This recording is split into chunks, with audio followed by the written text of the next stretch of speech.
नमस्कार, आप देख रहे हैं समाचार। आपके साथ मैं हूं पराक्रम सिंह शेखावत। बताएंगे आपको इस वक्त की बड़ी खबरें। समाचार की शुरुआत सुर्खियों के साथ। पहलगाम आतंकी हमले को लेकर रक्षा मंत्री राजनाथ सिंह का बड़ा बयान। कहा, भारत पर बुरी नजर रखने वालों को दिया जाएगा मुंहतोड़ जवाब।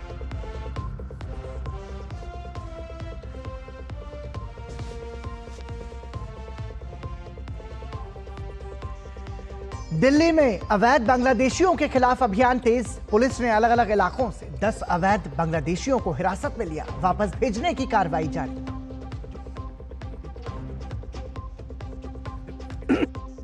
उत्तर प्रदेश में अवैध मदरसों पर चला बुलडोजर। भारत नेपाल सीमा से सटे कई जिलों के 68 अवैध मदरसे सील। 164 स्थानों पर कार्रवाई की प्रक्रिया जारी।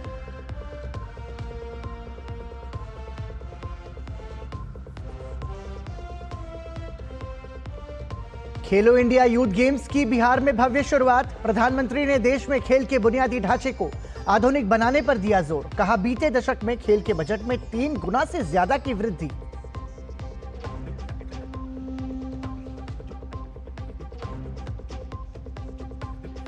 पाकिस्तान में बलोच लिबरेशन आर्मी की बड़ी कार्रवाई। बीएलए के फतेह स्क्वाड ने क्वेटा कराची हाईवे किया बंद। कई सरकारी इमारतों में लगाई आग।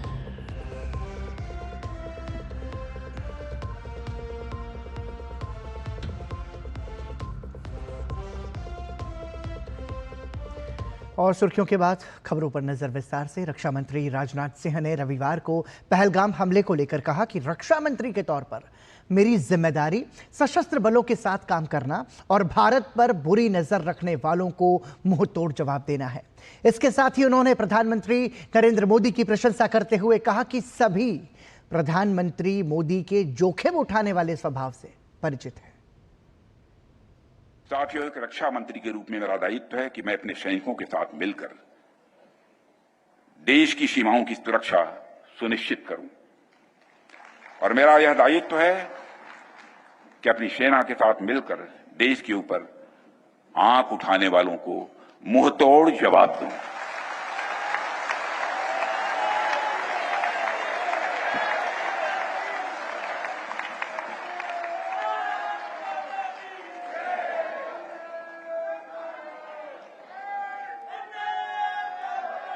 और आप सभी हमारे प्रधानमंत्री नरेंद्र मोदी जी को अच्छी तरह जानते हैं।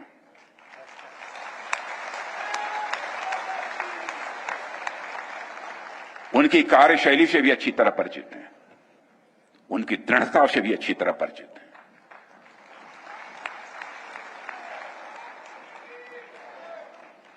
जोखिम उठाने का भाव किस तरीके से उन्होंने सीखा है अपने जिंदगी में, उससे भी आप अच्छी तरह समझते हैं। मैं आपको आश्वस्त करना चाहता हूं, प्रधानमंत्री मोदी जी के नेतृत्व में जैसा आप चाहते हैं वैसा होकर रहे।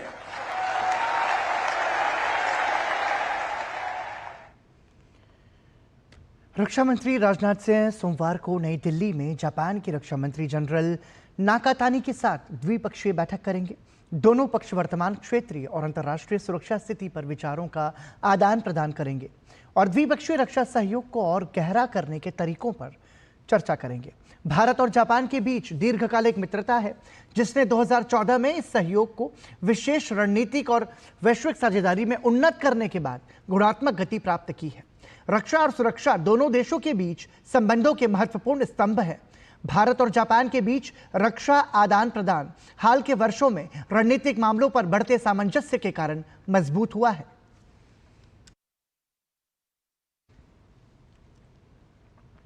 पहलगाम आतंकी हमले के बाद कांग्रेसी नेताओं की ओर से सशस्त्र बलों को लगातार अपमानित करने का काम किया जा रहा है। ताजा मामले में उत्तर प्रदेश के कांग्रेस अध्यक्ष अजय राय ने एक खिलौना विमान दिखाया जिस पर राफेल लिखा हुआ है और उसमें नींबू मिर्च लटकी हुई है। भाजपा ने इसे भारत की वीर सेना और सशस्त्र बलों का मनोबल गिराने का षड्यंत्र करार दिया है। भाजपा महासचिव तरुण चुग ने कहा कि जिस युद्धक विमान से पाकिस्तान की रातों की नींद उड़ जाती है, उसका मजाक बनाना देशद्रोह से कम नहीं है। और वहीं भाजपा प्रवक्ता शहजाद पूनावाला ने पूरे मामले को शर्मसार करने वाला बताया है। शहजाद पूनावाला ने कहा कि कांग्रेस नेता अजय राय राफेल को खिलौना बता रहे हैं। उन्होंने आरोप लगाया कि कांग्रेस के नेताओं में पाकिस्तान की टीवी पर खबर बनने के लिए होड़ मची है। सेना के शौर्य का अपमान, पाकिस्तान को बोलो भाईजान, यही कांग्रेस पार्टी की बन चुकी है पाकिस्तान परस्ती वाली जुबान। चन्नी जी ने सर्जिकल स्ट्राइक पर सवाल खड़े किए, खड़गे जी ने बालाकोट में क्या हुआ ये पूछ लिया। अभी भी सबूत गैंग सबूत मांग रही है भारत की सेना से, और अब सैन्य शक्ति का, हमारी वायुसेना का मजाक उड़ाने के लिए अजय राय रफाल को टॉय प्लेन के रूप में दिखा रहे हैं। ये वही पार्टी है जिसने 26/11 के बाद कोई कार्रवाई नहीं की एयरफोर्स चीफ के कहने पर।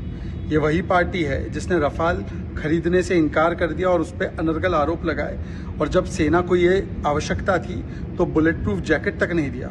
ये वही पार्टी है जिसने सेना को सड़क का गुंडा कहा, नेशनल वॉर मेमोरियल डिनाई किया।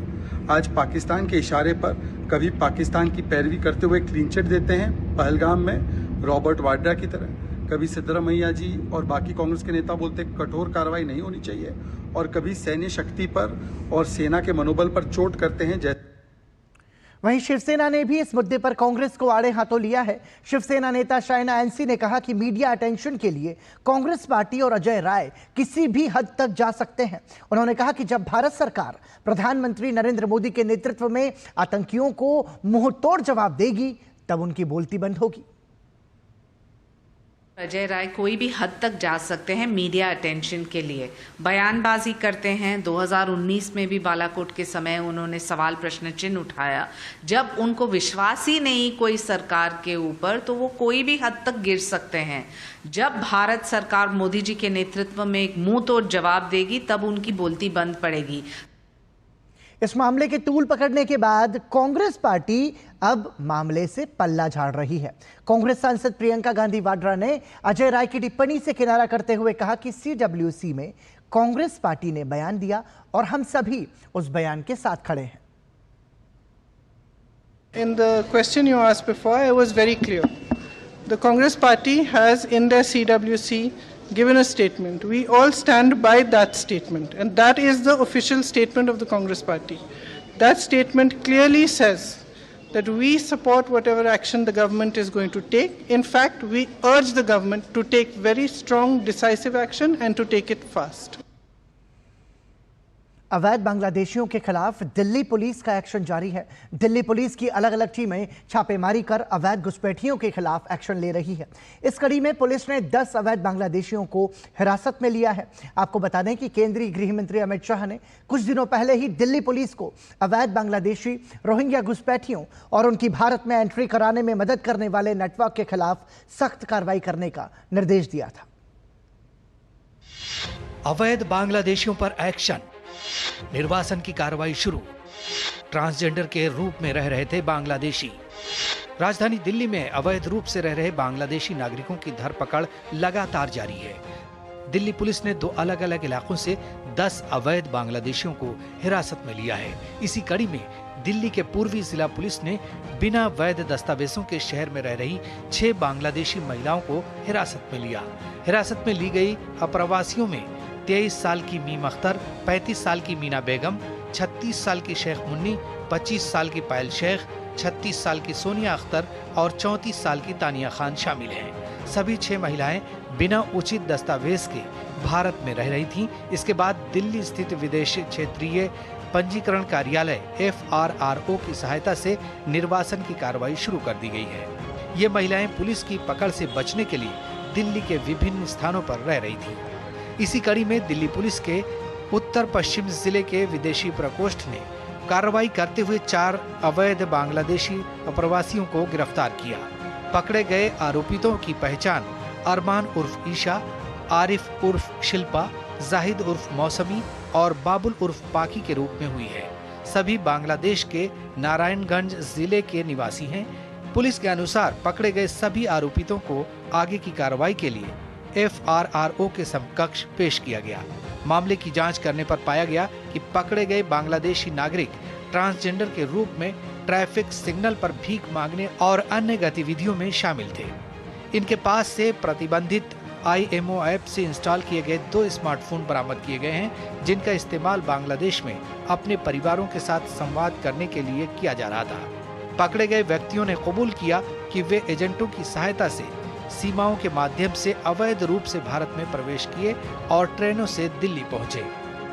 शनिवार को दक्षिण पूर्वी दिल्ली के DCP रवि कुमार ने बताया था कि अब तक दक्षिण पूर्वी जिले में 75 से ज्यादा अवैध बांग्लादेशियों को पकड़ा गया है। साथ ही उन्होंने बताया कि इस अवैध काम में संलिप्त 5 भारतीय एजेंटों को गिरफ्तार किया गया है, जिन्होंने इन बांग्लादेशियों को अवैध रूप से भारत में प्रवेश करने और रहने में मदद की थी, जिसमें से दिल्ली पुलिस ने 47 बांग्लादेशियों को हिरासत में लिया है। रविवार को अवैध बांग्लादेशियों के खिलाफ हुई कार्रवाई से ये बात साफ है कि प्रशासन घुसपैठ के मुद्दे पर सख्त है और किसी भी स्थिति में इसे बर्दाश्त नहीं किया जाएगा। Bureau report, DD news.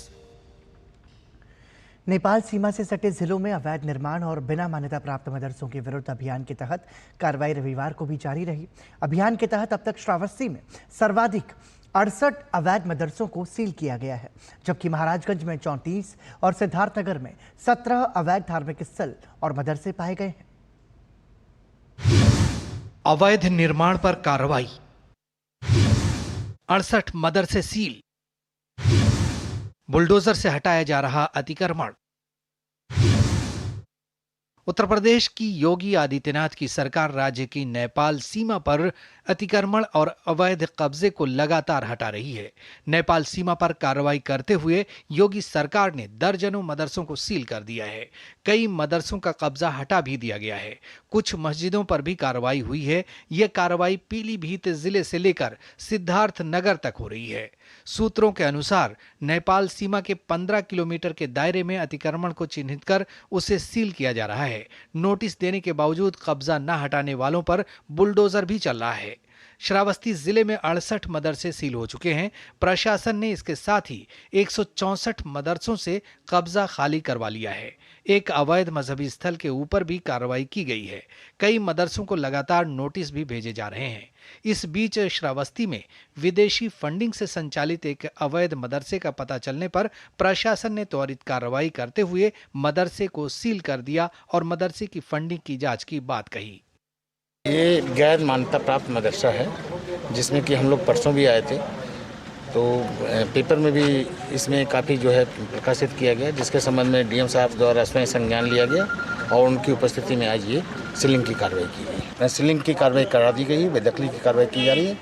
न्यायालय से आदेश होने के बाद उस पर जो है बेदखली कार्रवाई। इसके अलावा सिद्धार्थनगर जिले में भी नेपाल सीमा से सटे इलाकों में अतिक्रमण पर कार्रवाई हो रही है।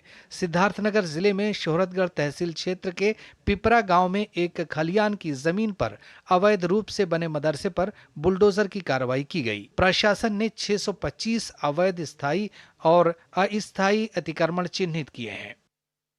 बहराइच में भी 6 मदरसे सील किए गए हैं, जबकि 384 अतिक्रमण के मामले चिन्हित किए गए हैं। वहीं बलरामपुर जिले में 16 अवैध मदरसे बंद करवाए गए हैं। इसके अलावा 18 और भी मजहबी स्थल चिन्हित किए गए हैं। इन पर भी कार्रवाई की जा रही है। एक ईदगाह पर भी कार्रवाई जारी है। कई जगह पर बलरामपुर के भीतर बुलडोजर भी चला है। महाराजगंज में अवैध मिले 34 मदरसों को नोटिस भेजा गया है और 2 पर बुलडोजर भी चलाया गया है। पीलीभीत में भी 7 मदरसों को नोटिस भेजा गया है। यहां 77 अवैध मजहबी स्थलों को भी चिन्हित किया गया है।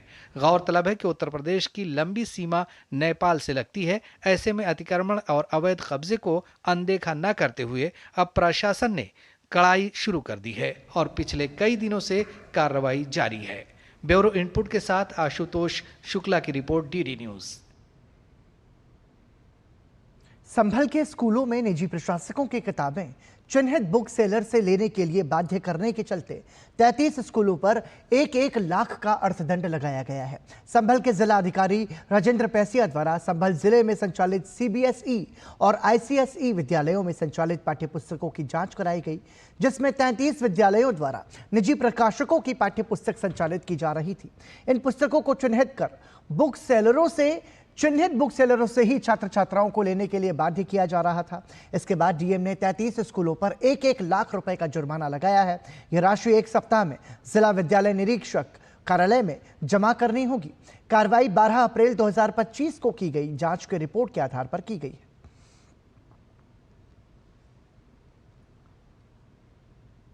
नेशनल टेस्टिंग एजेंसी की ओर से देश भर में नीट यूजी की परीक्षा आयोजित की गई। देश भर के 548 शहरों के कुल 5,453 परीक्षा केंद्रों पर हुई इस परीक्षा के लिए 22,76,000 छात्रों ने पंजीकरण कराया था। यह पहला मौका था जब मेडिकल के स्नातक पाठ्यक्रम के लिए आयोजित हुए इस परीक्षा को त्रिस्तरीय सुरक्षा व्यवस्था में संपन्न कराया गया।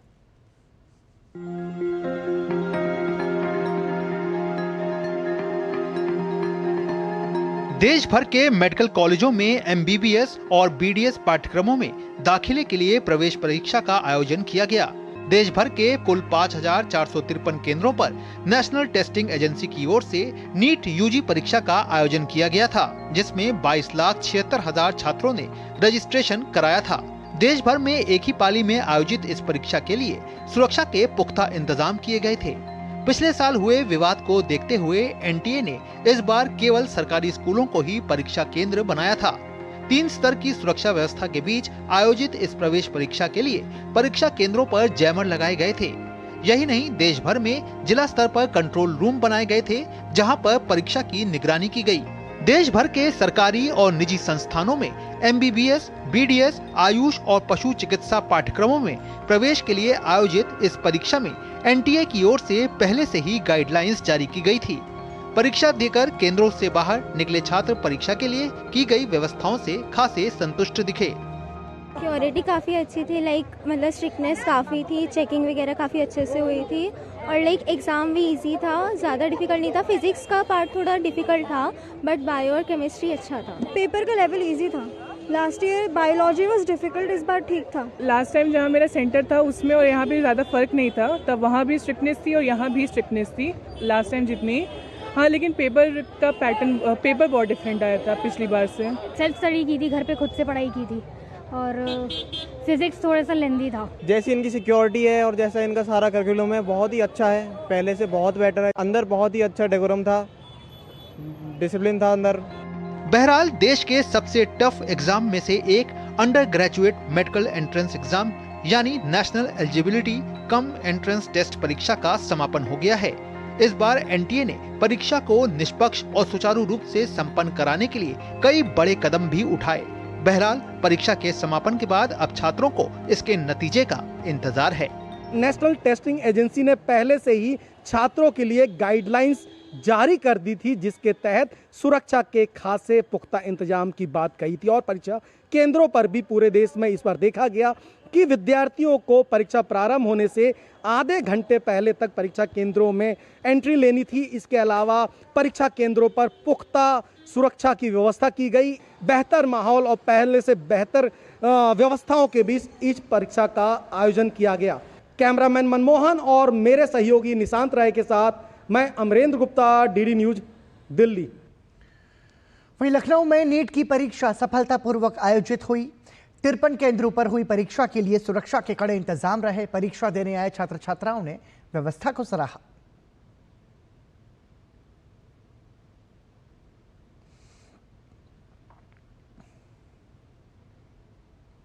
और देहरादून में राष्ट्रीय परीक्षा एजेंसी की ओर से आयोजित नीट यूजी 2025 परीक्षा निर्धारित केंद्रों पर सकुशल संपन्न हो गई।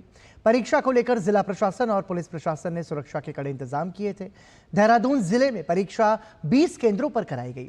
वरिष्ठ पुलिस अधीक्षक देहरादून अजय सिंह ने खुद भी परीक्षा केंद्रों का निरीक्षण कर सुरक्षा पर नजर बनाए रखी। वहीं पौड़ी में 2 परीक्षा केंद्र गोविंद वल्लभ पंत इंजीनियरिंग कॉलेज और केंद्रीय विद्यालय पौड़ी में शांतिपूर्ण ढंग से परीक्षा संपन्न हुई। इन दोनों केंद्रों में कुल 481 परीक्षार्थी पंजीकृत थे। परीक्षा में शामिल परीक्षार्थियों की परीक्षा को लेकर मिलीजुली प्रतिक्रिया रही। फिजिक्स ज़्यादा टफ था, ज़्यादा समय लग गया उसमें, फिर बाकी में करने में कम समय लग गया, जल्दी जल्दी करना पड़ा सब कुछ। पेपर तो काफ़ी ठीक आया था, मतलब मॉडरेट लेवल का आया था, इतना हार्ड नहीं आया था। फिजिक्स हार्ड था, बायो मॉडरेट था और केमिस्ट्री आसान था। पेपर तो ठीक था, मतलब बायो सेक्शन मुझे ठीक लगा, फिजिक्स थोड़ा हार्ड लगा मुझे। और वहीं नेशनल टेस्टिंग एजेंसी की ओर से आज देश भर में नीट यूजी की परीक्षा का आयोजन किया गया। जैसा हमने आपको बताया, इस दौरान ब्राह्मण समुदाय के सदस्यों ने कलबुर्गी के सेंट मैरी स्कूल में एक NEET परीक्षा केंद्र के बाहर विरोध प्रदर्शन किया। दरअसल परीक्षा में शामिल होने गए एक अभ्यर्थी श्रीपद पाटिल से उसका जनेऊ उतरवा दिया गया और फिर उसे परीक्षा देने की अनुमति दी गई। उसको जानवर निकल के बाहर दे के बोल के भेजे। वो बच्चा मैं एग्जाम नहीं देता, पापा जानवर नहीं काटता बोल रहा था। वो काट के भेजे, वो मेरे हाथ के, मैं गेट के बाहर था, मेरे को अंदर जाने को नहीं छोड़े अंदर कोई। उपराष्ट्रपति जगदीप धनखड़ ने ग्वालियर स्थित राजमाता विजयाराजे सिंधिया कृषि विश्वविद्यालय में एक विशेष समारोह में मुख्य अतिथि के रूप में शिरकत की। केंद्रीय मंत्री ज्योतिरादित्य सिंधिया, मध्य प्रदेश के राज्यपाल मंगूभाई पटेल और मुख्यमंत्री मोहन यादव ने भी कार्यक्रम में मौजूद रहे। कार्यक्रम को संबोधित करते हुए उपराष्ट्रपति ने देश के किसानों की प्रशंसा की। उन्होंने कहा कि किसान के मामले में कोई ढिलाई या कोताही नहीं बरती जानी चाहिए। उन्होंने केंद्रीय कृषि और किसान कल्याण मंत्री शिवराज सिंह चौहान की प्रशंसा करते हुए कहा कि वो किसानों के प्रति अपनी जिम्मेदारी बखूबी निभा रहे हैं। प्रजातंत्र के लिए सबसे बड़ी आवश्यकता है अभिव्यक्ति और संवाद, जिसको वेद दर्शन में कहा गया है अनंतवाद। वर्तमान कृषि मंत्री शिवराज सिंह चौहान इसको बखूबी निभा रहे हैं।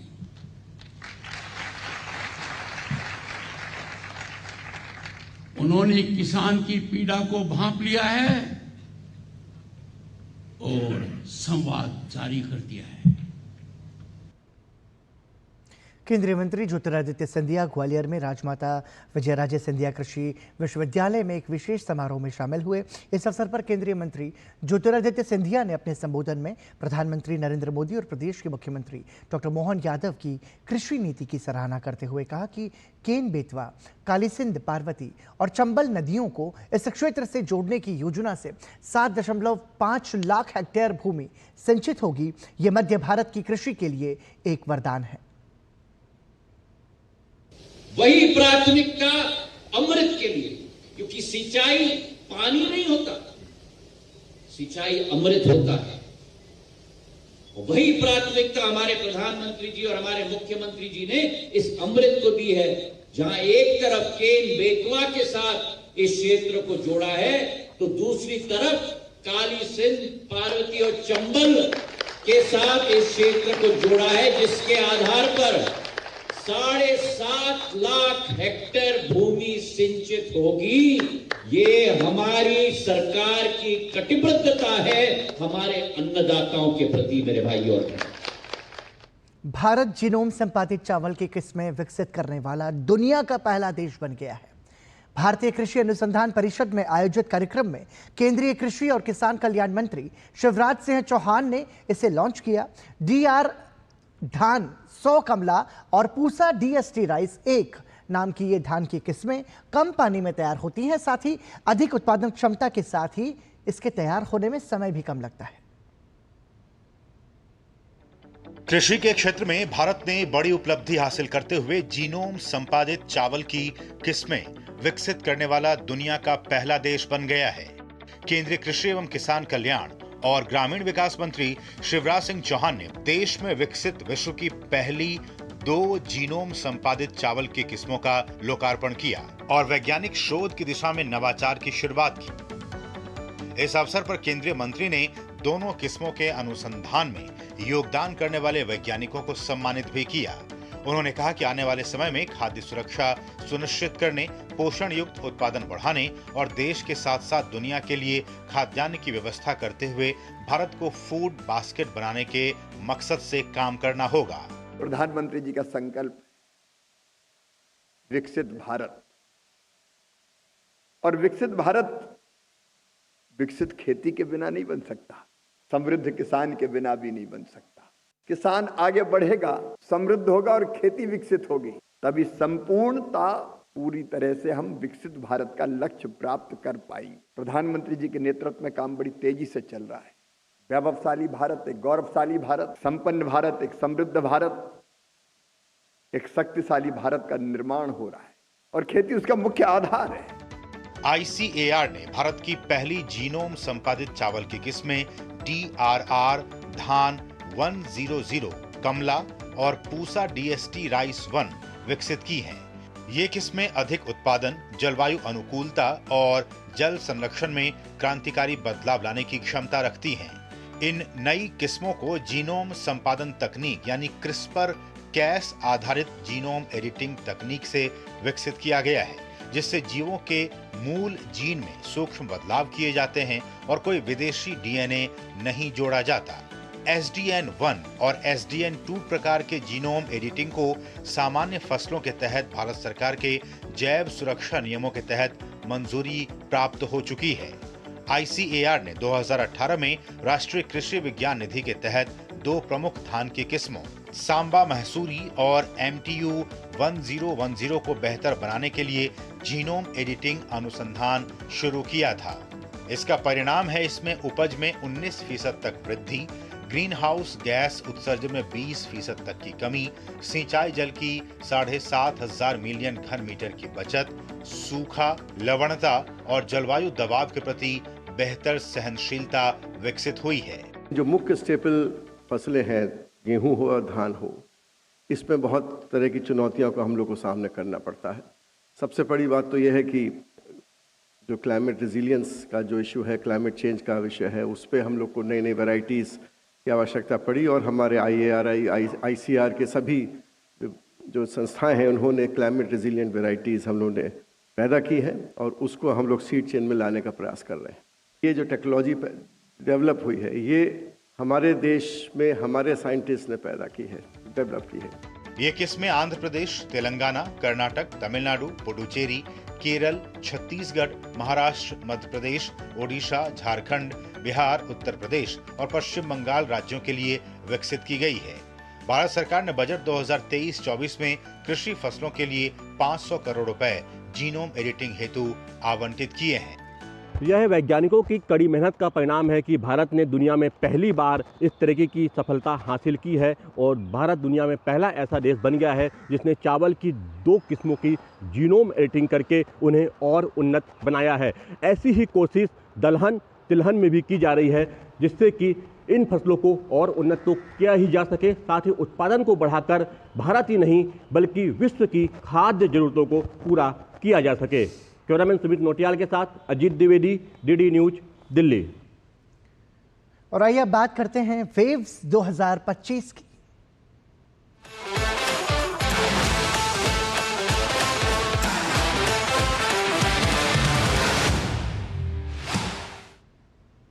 वेव्स समिट के चौथे दिन दर्शकों की भीड़ जुटी Creatosphere create in India challenge season 1 create in India challenge season 1 के विजेताओं ने अपनी प्रतिभा से लोगों को हैरत में डाल दिया।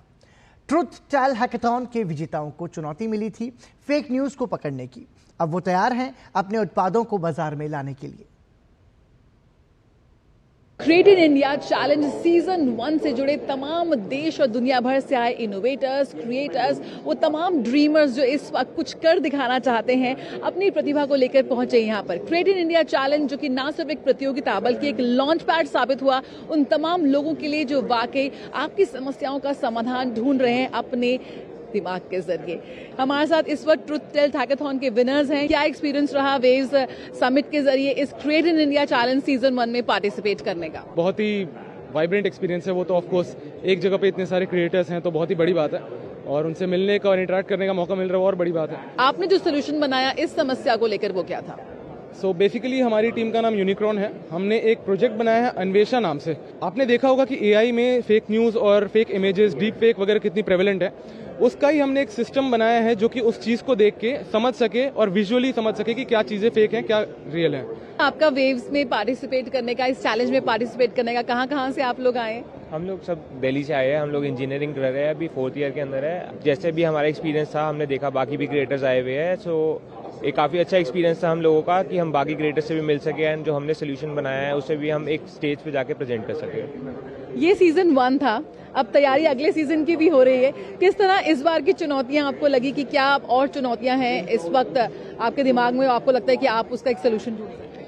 हमारे सॉल्यूशंस की बात है तो हम जैसे हमने फैक्ट चेक जो बनाया था उसका एक मॉडल था जिस मॉडल को हम किसी भी प्लेटफॉर्म पे यूज़ कर सकते हैं, सबसे इजीली एक्सेसिबल रहे लाइक एक नॉर्मल बंदा भी उसको यूज़ कर पाए। सो हमने वो उस पर ज़्यादा फोकस किया और एज वेल एज हमने एक स्पीच मॉडल का भी यूज़ किया था। लाइक कोई भी उस पर स्पीच अपना कोई भी रीजनल लैंग्वेज को भी यूज़ करके उसको फैक्ट चेक कर पाए कोई भी इंफॉर्मेशन या मिस इंफॉर्मेशन को।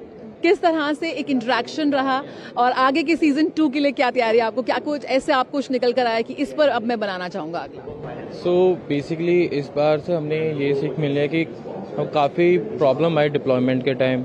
हमने काफ़ी ट्राई करा कैसे डिप्लॉय करना है। फर्स्ट टाइम हमने एश्योर ट्राई करा देन बट स्टिल हमने उसको डिप्लॉय सक्सेसफुली करा। काफ़ी एरर्स का सामना करना पड़ा एंड मेन चीज़ यही है यहाँ पे कनेक्शन काफ़ी बिल्ड हुए जो इन फ्यूचर हमें काफ़ी हेल्प कर सकते हैं। हम कनेक्शन बिल्ड कर सकते हैं एंड स्टार्टअप भी हम ट्राई कर सकते हैं। या तो ट्रुथ टेल हैकाथॉन एक तरह का लॉन्च पैड साबित हुआ क्रिएट इन इंडिया चैलेंज के तहत इन युवाओं के लिए जो अवसरों की तलाश कर रहे हैं और यहाँ पर एक बहुत ही शानदार प्लेटफॉर्म इन्हें मिला। फेक न्यूज का एक ऐसा मेनेस है जो लगातार बढ़ता जा रहा है और कहीं ना कहीं यहाँ पर जो सोल्यूशंस बनकर तैयार हुए हैं जरूर इसको कम करने में अहम साबित होंगे। कैमरा पर्सन जगमोहन के साथ Jaya Sinha, DD news, Mumbai. Create in India challenge में हैंड पैटेंट और डिजिटल फिल्म पोस्टर चैलेंज के विजेताओं ने आइकॉनिक फिल्म जाने भी दो यारों को अपने नई सोच से फिर जीवित कर दिया। कला के नए उड़ान को वेव्स 2025 के तहत मिला शानदार मंच। प्रतिभागियों का वेव्स के मंच पर कैसा रहा अनुभव, इस पर बात की हमारी संवाददाता जया सिन्हा ने। सिनेमा ना सिर्फ मनोरंजन का साधन है बल्कि काफी प्रेरित भी करता है आर्टिस्ट को, कलाकारों को, और उसी की झलक हम यहाँ देख रहे हैं जहाँ पर चुनौती थी हैंड पेंटेड फिल्म पोस्टर्स बनाने की और साथ ही डिजिटल भी। और किस तरह से हमारे युवाओं ने, हमारे आर्ट स्टूडेंट्स ने उसे कर दिखाया, उसकी झलक है ये विनिंग पोस्टर्स। आखिरी चुनौती के लिए एक ही फिल्म दी गई, जाने भी दो यारो। किस तरह से इन युवाओं ने उसको अपने हाथ से कलर करके एक बार फिर कैनवस पर उतारा, उसकी एक झलक यहाँ पर देख सकते हैं। किस तरह से ये पूरे जो आपका चैलेंज था उसे क्रिएट किया गया, जो कि हैंड पेंटेड पोस्टर्स अब ये गुजरे जमाने की बात हो गई है। जो नॉस्टैल्जिया है वो हमेशा जिंदा रहता है and you know despite the digital and the AI medium जो आ गया है एंड एक पोस्टर का मकसद होता है प्रमोशन करना एक फिल्म के बारे में। आर्ट के साथ एक टैक्टाइल बड़ा एक फील होती है, इंसान करना चाहता है, कलर्स के साथ खेलना चाहता है। So we had actually 2 different challenges. एक चैलेंज था डिजिटल पोस्टर्स बनाने का और एक चैलेंज था हैंड पेंटेड पोस्टर्स बनाने का। डिजिटल पोस्टर्स के लिए टॉप 50 पोस्टर्स सिलेक्ट हुए, 600 से ऊपर पोस्टर्स आए ऑल ओवर इंडिया से and they displayed as a slide show.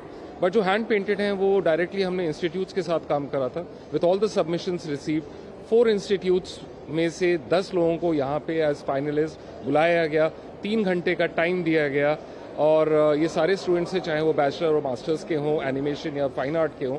इन लोगों ने यहाँ पर एक ही फिल्म जाने भी दो यारों पे जो इनकी उम्र से बहुत पहले आई हुई है, so we had given them a week in advance, so they were able to research on it. But वो रिसर्च को कैसे कंडेंस करके उन्होंने कैनवस के ऊपर उतारा है अपनी क्रिएटिविटी के थ्रू। और जो पोस्टर की पर्पस होता है क्योंकि वो एक विजुअल कम्युनिकेशन है। किस तरह का आपका एक्सपीरियंस रहा क्रिएट इन इंडिया चैलेंज में पार्टिसिपेट करने का एंड वेव्स जैसा मंच आपको?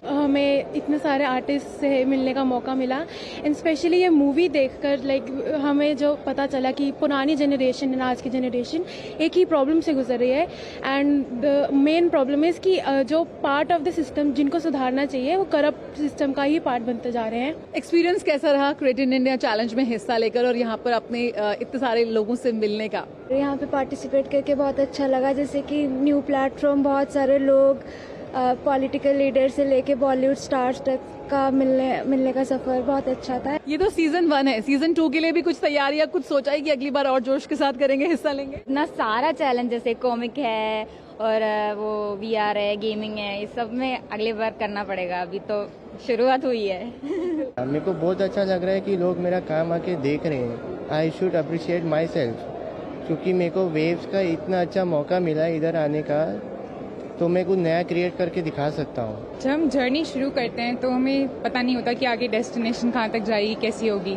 But in the beginning of my art career I came to know about wave, I am at wave, so it is giving me hope, it is telling me कि हाँ आगे और रास्ता है और अपॉर्चुनिटीज़ हैं and I will find my वे।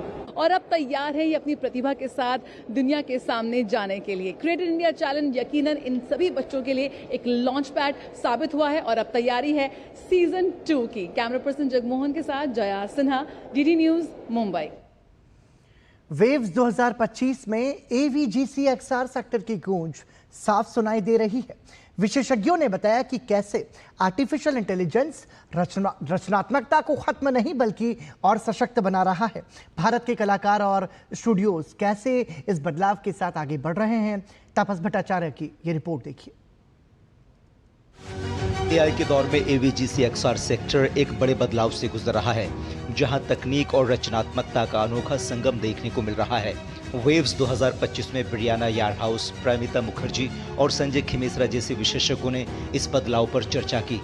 साफ संदेश था, AI कोई खतरा नहीं बल्कि एक सहायक उपकरण है।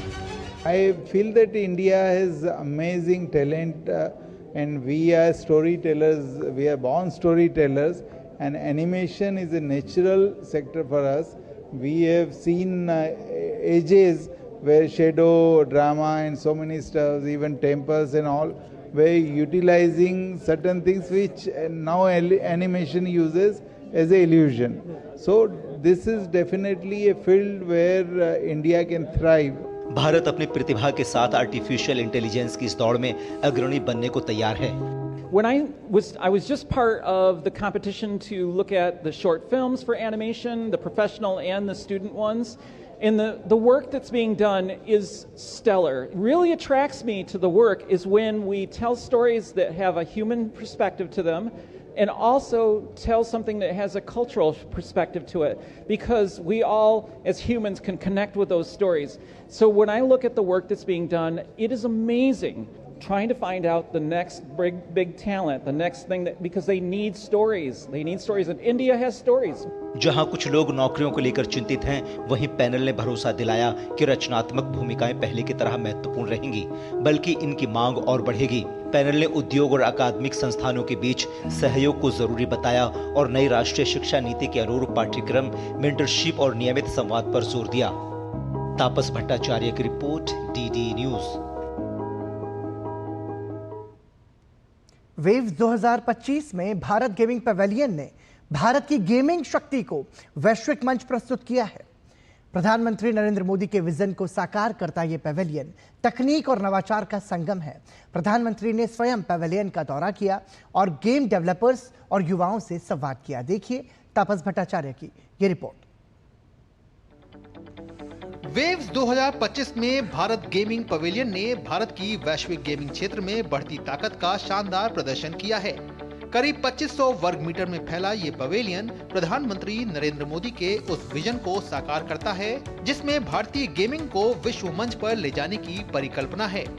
भारत गेमिंग पवेलियन जो हमने बनाया है, उसका जो आइडिया था कि इंडियन भारतीय कल्चर से हम उससे कुछ डिराइव करें एंड उसको यही कहानियां हम अपने गेम्स के थ्रू दुनिया में ले जाएं। So that was the idea. Gaming को इंडिया में एक महत्व दिया गया है and that is very good. Artificial intelligence, machine learning और अत्याधुनिक गेमिंग तकनीकों के जरिए ये प्रदर्शनी दिखाती है कि कैसे भारत इनोवेशन को इमर्सिव स्टोरी टेलिंग से जोड़कर विश्व स्तरीय अनुभव दे रहा है। ड्रीम स्पोर्ट्स द्वारा स्थापित और क्राफ्टन, नजारा, जियो गेम्स तथा एक्सबॉक्स जैसी अग्रणी कंपनियों द्वारा समर्थित ये पवेलियन भारत की डिजिटल क्षमता का उत्सव है। EY की रिपोर्ट के अनुसार भारत का ऑनलाइन गेमिंग उद्योग वित्त वर्ष 2029 तक 9.2 अरब डॉलर तक पहुंच सकता है, जिसमें अगले 3 वर्षों में करीब 2.3 अरब डॉलर का निवेश संभावित है। ये उद्योग पहले से ही 2 लाख से अधिक भारतीयों को रोजगार दे रहा है और अगले कुछ वर्षों में 2 लाख नई हाई स्किल्ड नौकरियों के अवसर पैदा होने की उम्मीद है। वेव्स के गेमिंग जोन में आपका स्वागत है। यहाँ पे देश विदेश सब जगह से लोग आए हैं। मल्टी बिलियन डॉलर इंडस्ट्री है और भारत इस क्रांति में आगे बढ़ने वाला है। ये जो गेमिंग रेवोल्यूशन है वो यहाँ मुंबई से ही शुरुआत होने वाली है। मल्टी बिलियन डॉलर इंडस्ट्री है। प्रधानमंत्री नरेंद्र मोदी ने खुद कहा है कि यहाँ से make in India, make for the world के लिए ये गेमिंग इंडस्ट्री को तैयार होना पड़ेगा। क्या आप आशीष के साथ मैं तापस भट्टाचार्य, दूरदर्शन समाचार, मुंबई। तो ये थी खबरें वेव से जुड़ी हुई।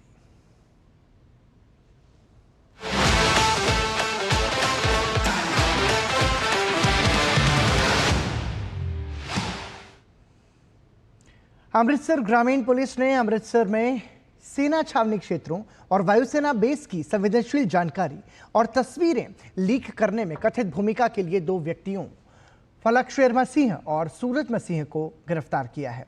प्रारंभिक जांच से पता चला है कि अमृतसर सेंट्रल जेल में बंद हरप्रीत सिंह के माध्यम से उनके पाकिस्तानी खुफिया एजेंटों से संबंध है। वहीं इस घटना पर अमृतसर ग्रामीण के एसएसपी मनिंदर सिंह ने कहा कि फलक शेर मसीह और सूरज मसीह के बारे में जानकारी मिली थी, जो पाकिस्तान खुफिया एजेंसियों के संपर्क में थे और संवेदनशील प्रतिष्ठानों की जानकारी लीक कर रहे थे। हमने उन दोनों को गिरफ्तार कर लिया है और उनसे काफी डेटा बरामद किया गया है, ये उन्होंने कहा।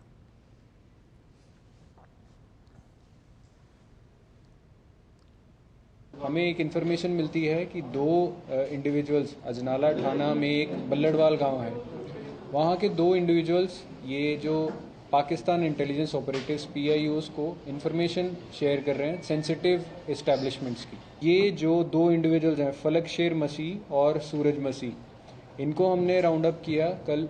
फिर इनकी हमने जब चेक किया बारीकी से, फिर इनके मोबाइल फ़ोन में सेंसिटिव इंस्टॉलेशंस की फ़ोटोग्राफ्स और वीडियोस हमें पता चला कि इन्होंने शेयर की हैं।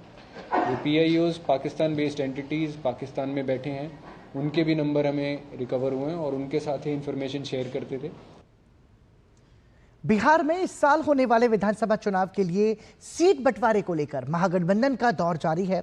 रविवार को पटना में राजद नेता तेजस्वी यादव की अध्यक्षता में तीसरी बार घटक दलों की बैठक आयोजित की गई। इस बैठक में कांग्रेस समेत 6 दलों के नेता शामिल हुए।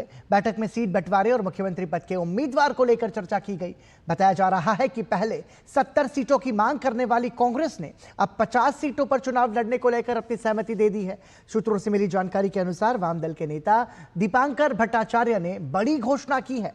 उन्होंने कहा है कि 20 मई को मजदूरों के सवाल को लेकर गठबंधन भारत बंद करेगा। इस दौरान महागठबंधन अपनी ताकत भी दिखाएगा। मुख्य उद्देश्य ये था कि सारी इंडिया गठबंधन की पार्टियां मिलजुल कर प्रदेश से लेके जिला से लेके प्रखंड से लेके पंचायत और वार्ड तक एकजुट होके आने वाले महीनों में चुनाव की तैयारी करेंगे। ये बात हुई थी और ये शुरुआत है और ये आगे और हम प्रखंडों तक लेके जाएंगे। हालांकि जनता दल यूनाइटेड के राष्ट्रीय कार्यकारी अध्यक्ष संजय झा ने इंडिया गठबंधन के अस्तित्व पर ही सवाल उठा दिया है। उन्होंने कहा है कि इंडिया गठबंधन तो है ही नहीं, सभी दल अपने अपने हिसाब से चुनाव लड़ रहे हैं। कहाँ इंडिया अलायंस है? तो लोकसभा में देख लिए, उसके बाद जितने अलायंस में लोग थे सब तो अपने अपने तरीके से लड़ रहे हैं। बिहार में जिस तरीके से काम हो रहा है और जिस तरीके से दोनों बजट में बिहार को केंद्र सरकार से सहयोग मिला है, तो लोग डबल इंजन की सरकार का फायदा बिहार के लोगों को मिल रहा है। पहली बार बिहार में आयोजित हो रहे खेलो इंडिया यूथ गेम्स का आगाज हो चुका है। प्रधानमंत्री नरेंद्र मोदी ने वीडियो संदेश के माध्यम से खेलो इंडिया यूथ गेम्स के 7वें संस्करण का उद्घाटन किया। इस मौके पर बिहार के मुख्यमंत्री नीतीश कुमार, उप मुख्यमंत्री सम्राट चौधरी और विजय कुमार सिन्हा मौजूद रहे।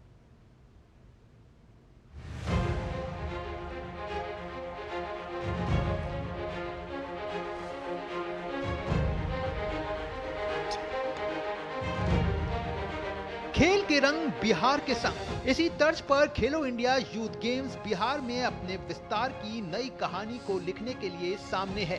खेलो इंडिया यूथ गेम्स 2025 का आगाज शानदार अंदाज में हुआ। प्रधानमंत्री नरेंद्र मोदी ने वीडियो मैसेज के माध्यम से इन खेलों का शुभारंभ किया। इस मौके पर बिहार के मुख्यमंत्री नीतीश कुमार, केंद्रीय खेल मंत्री डॉक्टर मनसुख मांडविया, केंद्रीय खेल राज्य मंत्री रक्षा खड़से सहित कई गणमान्य व्यक्ति मौजूद रहे। आपको खेल के मैदान पर अपना बेस्ट देना होगा और एक भारत श्रेष्ठ भारत के ब्रांड एम्बेसडर के रूप में भी अपनी भूमिका मजबूत करनी है। मुझे विश्वास है आप बिहार से बहुत सी अच्छी यादें लेकर लौटेंगे। जो एथलीट बिहार के बाहर से आए हैं वो लिट्टी चोखा का स्वाद भी जरूर लेकर जाएं। बिहार का मखाना भी आपको बहुत पसंद आएगा। खेलो इंडिया यूथ गेम से खेल भावना और देशभक्ति की भावना दोनों बुलंद हो। इसी भावना के साथ मैं 7वें खेलो इंडिया यूथ गेम्स के शुभारंभ की घोषणा करता हूं। वहीं बिहार के मुख्यमंत्री नीतीश कुमार ने कहा कि इन खेलों का आयोजन राज्य को अब खेल की दिशा में एक नई गति प्रदान करेगा। 2025 के आयोजन की जिम्मेदारी बिहार को दी गई है। यह हम सभी बिहार वासियों के लिए बहुत ही गौरव की बात है और खुशी की बात है। राज्य सरकार द्वारा पहले से ही खेल सुविधाओं का विकास किया जा रहा है। यहाँ पहले ही से हम लोगों के यहाँ रहा है और अब केंद्र सरकार का भी इसमें सहयोग मिल रहा है, तो ये तो और खुशी की बात है। पहले हम लोगों का था ही, अब उसमें केंद्र के भी तरफ से मिल गया है, तो इसके लिए बहुत खुशी की बात है। काम और इसी के चलते अब काम और तेजी से होगा। वहीं केंद्रीय खेल मंत्री मनसुख मांडविया ने कहा कि बिहार की ऐतिहासिक धरती पर खेलो इंडिया का आयोजन विकसित भारत के सपने को साकार करने के लक्ष्य को हासिल करने में मददगार साबित होगा। मुझे खुशी है 2025 यूथ गेम्स का शुभारंभ हो रहा है और यजमान बिहार है। 38वीं नेशनल गेम्स में 12 मेडल लाके स्पोर्ट्स सेक्टर में भी बिहार आगे बढ़ रहा है, उसको प्रतिबिंबित करा है। बिहार आगे बढ़ रहा है, बिहार नीतीश जी के नेतृत्व में बदल रहा है। ये पहली बार है जब बिहार में खेलो इंडिया गेम्स का आयोजन हो रहा है। बिहार में खेलो इंडिया यूथ गेम्स के 7वें संस्करण का आगाज इस बात का प्रमाण है कि बिहार खेल के क्षेत्र में आज नई ऊंचाइयों को छू रहा है। बिहार की धरती पर देश भर से पहुंचे युवा खिलाड़ी अगले 15 तारीख तक अपने खेल कौशल का अद्भुत प्रदर्शन करते नजर आएंगे। कैमरामैन शिव के साथ मैं सुशील कुमार, डीडी न्यूज, पटना। दिल्ली में रविवार को भारत मंडपम में संस्कृति जागरण महोत्सव कार्यक्रम का आयोजन हुआ। प्रसिद्ध कथावाचक सुधांशु महाराज ने इस अवसर पर बोलते हुए कहा कि देश में पुरानी परंपरा को पुनः जागृत करने के लिए 10 गुरुकुल की शुरुआत करने जा रहे हैं। साथ ही उन्होंने मंदिरों में संस्कार केंद्र खोलने की भी बात कही। इस अवसर पर रक्षा मंत्री राजनाथ सिंह और कई संत भी उपस्थित थे।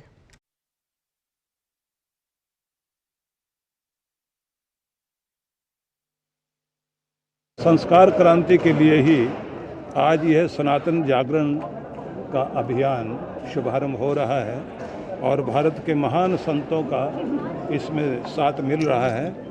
आज के दिन ही इसका हम शंखनाद करेंगे और इसमें सबसे अधिक हमारा ध्यान इस बात पर रहेगा कि पूरे भारत के जितने भी मंदिर हैं, हम वहाँ लोगों से प्रार्थना करेंगे कि हर मंदिर में एक संस्कार केंद्र स्थापित हो और सभी संतों से हम लोग ये प्रार्थना कर रहे हैं कि अपने अपने आश्रमों में गुरुकुल का भी स्थापना करें, जिससे गुरुकुल का ये प्रवाह और गुरुकुल संस्कृति पूरे भारत में ही नहीं पूरे विश्व में जाए।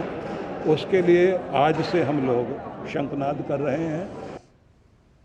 वियतनाम का हो ची मिन्ह शहर इन दिनों सुर्खियों में है। सुर्खियों में इसलिए क्योंकि भारत से भगवान गौतम बुद्ध के पवित्र अवशेष यहां लाए गए हैं, जिन्हें थान ताम पैगोडा में प्रदर्शित किया गया है। शनिवार को पहले ही दिन करीब 2 लाख से ज्यादा श्रद्धालुओं ने अवशेषों के दर्शन किए, तो वहीं आज दूसरे दिन भी काफी संख्या में लोगों का तांता लगा हुआ है। थान ताम पैगोडा का जायजा लिया हमारे संवाददाता गिरीश निशाना ने। वियतनाम के थाम पैगोडा के अंदर भगवान बुद्ध के अवशेषों को रखा गया है। पहले दिन जहां 2 लाख से ज़्यादा श्रद्धालुओं ने भगवान बुद्ध के अवशेषों के दर्शन किए, तो वहीं दूसरे दिन सुबह 4:30 बजे से लगातार लंबी लंबी कतारें लगी हुई हैं भगवान बुद्ध के अवशेषों को देखने के लिए, जो भारत से लाए गए हैं। कुछ श्रद्धालु यहाँ पे आप देख सकते हैं, हमारे साथ में बात करते हैं। We wish that the Buddha support and bless us for our country and our people. Behind us, there's 1,000 people. They came here to pay homage for the relic of Buddha. This is a very scary area, and also in Tan Tam Pagoda in Vietnam. The first time in Vietnam, all of the people want to see one time to see the Buddhist relic in their life. Vietnam में लंबी लंबी कतारें सुबह 4:30 बजे से इसी तरह से लगी हुई हैं। लोग भगवान बुद्ध के अवशेषों को देखने के लिए यहाँ पहुँच रहे हैं। सुबह से ही लंबी लंबी कतारें हैं। आप देख सकते हैं कितना श्रद्धा और उल्लास का माहौल इस समय वियतनाम के हो ची मिन सिटी में देखने को मिल रहा है। कैमरामैन YK लोकनाथ के साथ गिरीश निशाना, DD news, Vietnam. Gangotri, Yamunotri और केदारनाथ धाम के कपाट खोलने के बाद रविवार को भक्तों के लिए बद्रीनाथ धाम के कपाट विधि विधान के साथ खोल दिए गए। मंदिर परिसर को आकर्षक फूलों से सजाया गया। श्रद्धालुओं पर हेलीकॉप्टर से पुष्प वर्षा भी की गई। हजारों भक्त इस अद्भुत पल के साक्षी बने। मंदिर परिसर का कैसा है नजारा, देखिए ये हमारी खास रिपोर्ट। 4 धामों में से एक बद्रीनाथ धाम के कपाट विधि विधान के साथ भक्तों के लिए खोल दिए गए। हजारों की संख्या में श्रद्धालु दर्शन के लिए पहुंचे। बाबा बद्रीनाथ के जयकारों के साथ हजारों भक्त इस अद्भुत पल के साक्षी बने। मंदिर के मुख्य पुजारी ने विघ्नकर्ता भगवान गणेश की पूजा के बाद मंदिर के कपाट खोले। इस अवसर पर स्थानीय महिलाओं ने शुभ कार्य से पूर्व किए जाने वाले झोड़ा नृत्य कर और लोकगीत गाकर मंगल कामनाएं की। मंदिर को 40 क्विंटल फूलों से सजाया गया है। इस मौके पर श्रद्धालुओं के ऊपर हेलीकॉप्टर से पुष्प वर्षा भी की गई। मौके पर गढ़वाल राइफल्स ने पारंपरिक धुन भी बजाई। मंदिर परिसर में सुबह 5:30 बजे से द्वार पूजन शुरू किया गया और 6 बजे बद्रीनाथ धाम के कपाट दर्शन के लिए खोल दिए गए। इस खास अवसर पर उत्तराखंड के मुख्यमंत्री पुष्कर सिंह धामी भी मौजूद रहे और पूजा अर्चना कर भगवान बद्री विशाल का आशीर्वाद लिया। इस दौरान उन्होंने बद्रीनाथ मास्टर प्लान का भी जायजा लिया। मुख्यमंत्री पुष्कर सिंह धामी ने बद्रीनाथ धाम के कपाट खुलने पर देश प्रदेश के श्रद्धालुओं को बधाई व शुभकामनाएं दी। मैं सभी आने वाले तीर्थयात्रियों का, श्रद्धालुओं का, सबका देवभूमि उत्तराखंड आगमन पर, भगवान के द्वार पर पधारने पर सबका स्वागत करता हूँ, अभिनंदन करता हूँ और भगवान से प्रार्थना करता हूँ कि सभी आने वाले तीर्थयात्रियों की, श्रद्धालुओं की यात्रा कुशलतापूर्वक संपन्न हो। वहीं बद्रीनाथ केदारनाथ मंदिर समिति के द्वारा आने वाले श्रद्धालुओं के लिए सभी प्रकार की व्यवस्था की गई है। बद्रीनाथ धाम के कपाट खुलने पर टिहरी राजवंश की खास भूमिका रहती है। ऐसी मान्यता है कि भगवान बद्री विशाल के दीपक का तेल टिहरी राज परिवार के द्वारा ही पिरोया जाता है। वहीं टिहरी राज परिवार के ठाकुर भवानी प्रताप सिंह का कहना है कि भगवान बद्री विशाल के कपाट खुलने की तिथि टिहरी राज दरबार से शुरू होती है। परंपरा है कि भगवान का जो गाड़ू घड़ा आती है जो है और जो कपाट उद्घाटन की तिथि होती है वो राज दरबार से निकाली जाती है। बद्रीनाथ धाम के कपाट खुलने पर देश प्रदेश के हजारों श्रद्धालु बद्रीनाथ जी के दर्शन के लिए आतुर दिखे। श्रद्धालुओं का कहना है कि उन्हें यहाँ आकर आनंद की अनुभूति होती है। परमात्मा से मिलन होता है, यहाँ की अनुभूति तो बयान ही नहीं कर सकते, शब्दों में बयान नहीं की जा सकती। कपाट खुलने के बाद से करीब 10,000 से ज्यादा श्रद्धालु धाम पहुँचे। श्रद्धालु अगले 6 महीने तक भगवान बद्री विशाल के दर्शन कर पाएंगे। इससे पहले 30 अप्रैल को अक्षय तृतीया के दिन गंगोत्री, यमुनोत्री धाम और 2 मई को केदारनाथ धाम के कपाट खोले गए थे। Bureau report, DD news. Jammu Kashmir के उपराज्यपाल मनोज सिन्हा ने रविवार को श्रीनगर अंतर्राष्ट्रीय हवाई अड्डे से केंद्र शासित प्रदेश के पहले हज जत्थे को हरी झंडी दिखाकर रवाना किया। उपराज्यपाल मनोज सिन्हा ने इस दौरान यात्रियों से संवाद किया और उन्हें यात्रा के लिए अपनी शुभकामनाएं दी। उन्होंने सभी यात्रियों की सुरक्षित यात्रा और आध्यात्मिक रूप से पूर्ण हज की कामना की। केंद्र शासित प्रदेश जम्मू कश्मीर से इस साल कुल 3,622 हज यात्री हज यात्रा पर रवाना होंगे। इनमें से लगभग 3,132 यात्री श्रीनगर अंतर्राष्ट्रीय हवाई अड्डे से 4 से 15 मई 2025 के बीच संचालित 11 विशेष उड़ानों के माध्यम से सऊदी अरब के लिए रवाना होंगे, जबकि लद्दाख से 242 यात्री हज यात्रा करेंगे।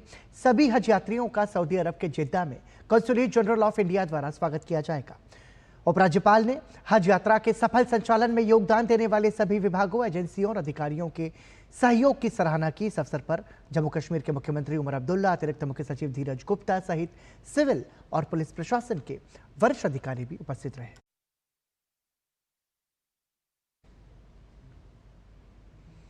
पाकिस्तान के बलूच प्रांत में बलूचिस्तान लिबरेशन आर्मी के फतेह स्क्वाड ने क्वेटा कराची हाईवे को बंद कर दिया और वाहनों को रोककर तलाशी ली। इनमें यात्री वाहन भी शामिल थे। बीएलए के सदस्यों ने कलात के मोंगोचार बाजार में घुसकर कई सरकारी भवनों में तोड़फोड़ की और उसे आग के हवाले कर दिया। इनमें national database and registration authority, न्यायिक परिसर और नेशनल बैंक ऑफ पाकिस्तान जैसी इमारतें शामिल थी। सुरक्षा सूत्रों के अनुसार इन दफ्तरों को भारी नुकसान हुआ है। हमलावर इलाके से सुरक्षा बलों के पहुंचने से पहले फरार हो गए। इस हमले की जिम्मेदारी बीएलए की फतेह स्क्वाड ने ली है। सुरक्षा अधिकारियों ने इलाके में ऑपरेशन किया और नेशनल हाईवे N25 पर यातायात को बहाल कर दिया। इस दौरान मंगोचार क्षेत्र में बीएलए आतंकियों ने एक पुलिस वाहन पर भी हमला किया, जिसमें जेल से कैदियों को क्वेटा ले जाया जा रहा था। और इसी के साथ ही समाचार में अभी के लिए इतना ही, लेकिन देश और दुनिया की बाकी बड़ी खबरों के लिए आप देखते रहिए डीडी न्यूज़। नमस्कार।